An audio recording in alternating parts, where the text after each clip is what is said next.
GamerNode.com. Back again. What a surprise. Today I'm going to be taking a look at Tiny Towns, which is, it's by Peter McPherson and AEG, and it's a little town building game that has sort of the elements of a roll and write, except players will be calling out the types of goods that they want to use in order to build little buildings on their little town board. So what you have here is a 4x4 grid, and this is where you're going to be building your town. And each turn, one of the players around the table is going to call out one of these 5 resources here, either stone, wood, water, brick, or wheat, I think it is, straw, hay, something like that, something yellow. And when a good like that is called out, when one of these resources is called out, players will just choose to place that resource just, somewhere on their board.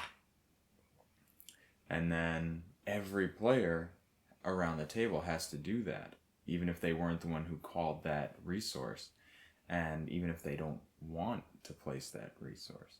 Now, why are they placing resources? Why did I just make this little shape here? And I'll tell you, it's because we have all these cards. In each game, there's going to be 6 different buildings that are out on the table for everyone to see, and each of these buildings has a layout of resources that are required to build that building in your town. And once you've achieved this layout, you then choose at any point from that point forward. Say I had these 2 browns and a blue and a yellow, or I could go right down to this and, oh, look what I have. So I actually have what's available for the cottage. I have a yellow, a blue, and a red in that same configuration. Now these can be rotated in any way, as you see here that mine is, and it can be mirrored. So however you kind of put this together, you're going to be able to build this cottage, for example. So if this were my turn, or if this were my board, let's say, and I achieved this, then I could, at that moment, or any moment on a future turn, say, okay, I'm going to build a cottage, and the way that I build it is put one of these awesome little wooden buildings on any of these 3 spaces. It's up to me. So I would do that, but then clear the other 2. Okay, so now I've built a cottage. And once a resource is down, it can never move. And once a building is down, it can never move. So here I've built this cottage right in the middle of my board. That's going to sort of limit where I can build later buildings, because I have to make that complete shape that's required by whatever building it is in order to then build that building. So let's go back. I really cut that perfectly. It was amazing. So there are numerous different cards for the same type of building. As you can see here, this symbol matches this symbol. And that's because in every game you can play with a different set of these, and each one has a different configuration of resources, and it does a different thing. And what these say on the bottom is the relationship that that building has to other buildings in terms of how it's going to score. So you can see here, for example, the farm or the orchard, which I just got rid of, or the greenhouse, which was up earlier, it always kind of feeds these cottages in different ways depending on how they're arranged. So there are a bunch of these, and then we have these yellow buildings. So we have the tailor, and these are all in this sort of T configuration. And then we have these big ones that give you special powers, and they take up a lot of space because they're pretty powerful, and that they're going to be harder to build. So it makes sense that you would want the powerful building to be more difficult to build. Then you have this little crappy thing, the well, which I didn't even put out, so there are actually 7, plus this, which we'll get to. So the well just does a couple things: the fountain, the shed, the well, the millstone. There's a chapel, abbey, so there's all these religious buildings. And actually, this is a good example. So say this was here. Instead of doing it like that, I would have done it like this. So say I managed to build that in that configuration. Now I can go ahead and put this in here. And I might want to put it nearby the cottage. So say I put it there. Now I'm on my way to being adjacent to two cottages, and that's going to help me with scoring at the end. And the game goes on like this. Each of these buildings, again, has a bunch of different cards, and each player is going to have their own secret building, this sort of tower figure, and that's going to have a different configuration of resources for every building, usually based on its power. If it's like really strong, it's going to require a lot of those, or if it scores a lot of points.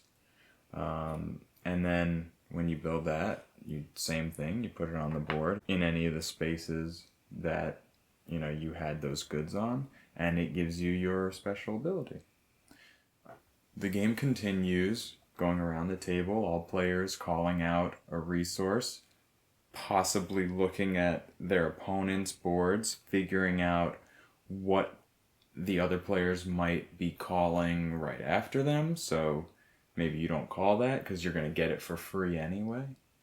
Or maybe seeing what someone needs and doesn't need and trying to screw them by calling the stuff that they just don't need. Like if I'm going for example,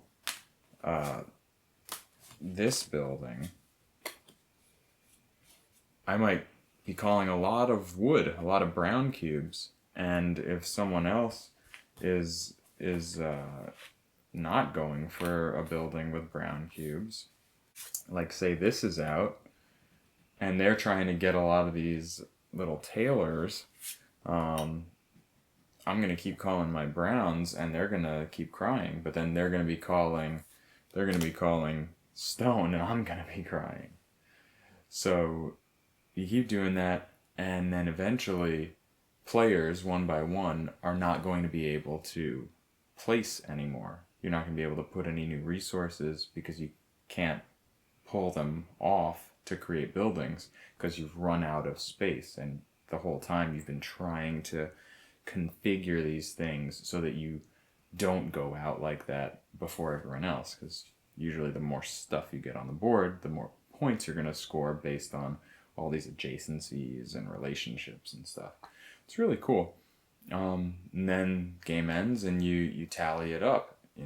The cottages score based on whatever the card says. Each building has its own thing, and every game you have these different combinations. It's super fun to see what you want to make your strategy for each game, because there's like this moment at the beginning of the game where you just pause and you look at all the cards and you think,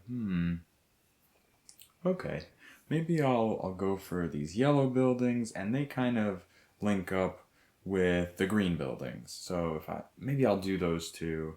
I'll try to focus on that. There seems to be like a good diversity of goods colors that I can kind of be flexible, whatever. And you just play it out and see how it goes, and then when the game's over, you think, man, I want to try some other ones. I want to try these other combinations. I want to see, what randomly comes out for the next game. It's quick. The first game that you play, you might get really demolished. That happened to me, and it happened to a few of the other players who I've seen play their first games. But it's the kind of defeat that makes you want to get back in and be like, oh, no, wait, I figured it out. I can get this. Also, it's so highly interactive that it has a real above-the-table presence. The game is up here with your opponents as well. If you're not into that sort of meanness, they also have this other deck. This is you could use that for solitaire. You could use that in any player count. What this is you just start flipping these cards over. Each round is a different card, and it just says, everyone put stone, everyone put wood, everyone put water. So there's none of that vindictive play. It's a little bit more light and breezy. It's, like I said, it's like a roll and write. Just flip a card, flip and fill.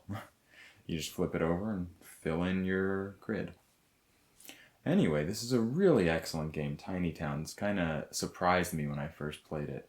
It didn't strike me as something that was going to be as engaging or as impressive as it was. But it was. And now there's an expansion that's out. I think there's only one expansion, and I don't have it, but I'm excited to try it. Also, this is the type of game that even though it has that crunch to it, that can be a little intimidating to someone who isn't super well versed in this type of thing. You have that sort of easier way into it mode. So this makes a great game for introducing players to board games in general. These pieces are beautiful. It makes you want to touch it. It makes you want to play it. And it's fun manipulating your little things. And then when you graduate, maybe, if you started with the cards up to the call it out sort of play, then it gets more exciting and more like gritty. And I think it's a fantastic design. I'm going to recommend this wholeheartedly to basically anyone.